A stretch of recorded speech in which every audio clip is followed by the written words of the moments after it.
അപ്പോൾ കൂലി review part 2. ഇതിന്റെ ഫസ്റ്റ് പാർട്ടിന്റെ ലിങ്ക് താഴെ കൊടുക്കുന്നു, താല്പര്യമുള്ളവർക്ക് കാണാം. വളരെ മൈന്യൂട്ട് ആയിട്ടുള്ള സ്പോയിലേഴ്സ് ഉണ്ടാവാൻ സാധ്യതയുള്ളത് കൊണ്ട് പടം കാണാത്തവർക്ക് ഇത് സ്കിപ്പ് ചെയ്യാം. അങ്ങനെ ഒട്ടും എക്സൈറ്റ് ചെയ്യിക്കാത്ത ഭയങ്കര ഫോഴ്സ്ഡ് ആയി തോന്നിയ ഒരു ടൈറ്റിൽ ടീസർ ആയിരുന്നു ഈ സിനിമയുടെ ഇത്. എന്നാൽ പോകെ പോകെ സിനിമയിലെ കാസ്റ്റ് ഓരോന്നോരോന്നായി റിവീൽ ആവുന്നു. ശേഷം സൂപ്പർ ഹിറ്റ് പാട്ടുകൾ ഇറങ്ങുന്നു. അങ്ങനെ പടം ഇറങ്ങുന്നതിന് മുമ്പ് ഹൈപ്പ് അതിന്റെ മൂർധന്യത്തിലെത്തി. ആൻഡ് ഇതിന്റെയൊക്കെ പുറകിലുള്ള മറ്റൊരു വൺ വേർഡ് എന്ന് പറയുന്നത് ലോകേഷ് എന്ന ഡയറക്ടറുടെ പേര് തന്നെയായിരുന്നു. അങ്ങനെ പടം തുടങ്ങി ആദ്യത്തെ ഒരു 10 മിനിറ്റ് നൈസ് ആയിരുന്നു. അതായത് ഒരു അണ്ടർ കവർ പോലീസ് ഓഫീസർ ഒരു വലിയ മാഫിയയെ പറ്റിയും അതിനകത്ത് നടക്കുന്ന കാര്യങ്ങളെ പറ്റി എക്സ്പ്ലെയിൻ ചെയ്യുന്നതുമാണ് കാണിക്കുന്നത്. It was interesting because it was very similar to Kaithi and Vikram. അതായത് അടയ്ക്കളം എന്ന വലിയൊരു ഡോണിന് വേണ്ടി ഗ്രൗണ്ട് ലെവലിൽ കാര്യങ്ങൾ ചെയ്യുന്ന ഒരു തഗ്ഗാണ് അൻപ്.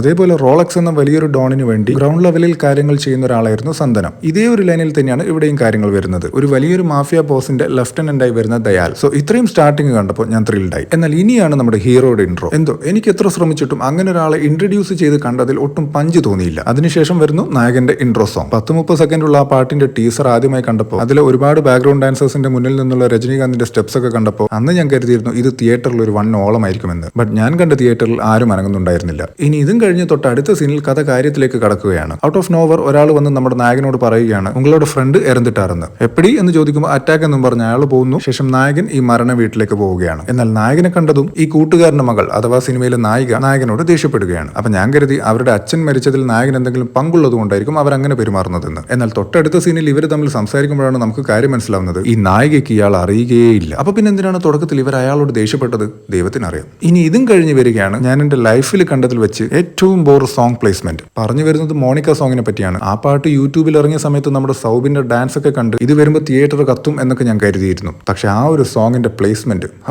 ഒരു പടത്തിൽ ഒരു ഐറ്റം സോങ് വരാൻ പ്രത്യേകിച്ച് റീസൺ ഒന്നും വേണ്ട. വില്ലൻ ചുമ്മാ അങ്ങ് പറയാണ് ഇന്ന് രാത്രി നമ്മുടെ ക്യാമ്പിൽ ആഘോഷം എന്ന് പറഞ്ഞ് ചുമ്മാ ഐറ്റം സോങ് ഇടാം. പക്ഷേ ഇത് സിനിമ തുടങ്ങിയ ഒരു പരിധി കഴിഞ്ഞ് വലിയ ഇൻട്രസ്റ്റിംഗ് ആയിട്ടൊന്നും അല്ലെങ്കിലും കഥയിലേക്ക് നമ്മൾ ഇൻവെസ്റ്റ് ചെയ്തിരിക്കുമ്പോൾ ഔട്ട് ഓഫ് നോവർ ഈ പാട്ട് വരികയാണ്. ഇനി അതും പോട്ടെ, ഇവരുടെ അതോ ലോകത്തിലേക്ക് ഐറ്റം ഡാൻസ് കളിക്കാൻ വന്നത് ഒരു ഐറ്റം ഡാൻസർ ആണോ? അതുമല്ല. ഇതേ സാധനം സിനിമയുടെ ആദ്യത്തെ 10 മിനിറ്റിൽ സൗബിനെ ഇൻട്രൊഡ്യൂസ് ചെയ്യുന്ന സമയത്ത് വെച്ചിരുന്നെങ്കിൽ ഇതിലും ഡീസെന്റ് ആയാൻ.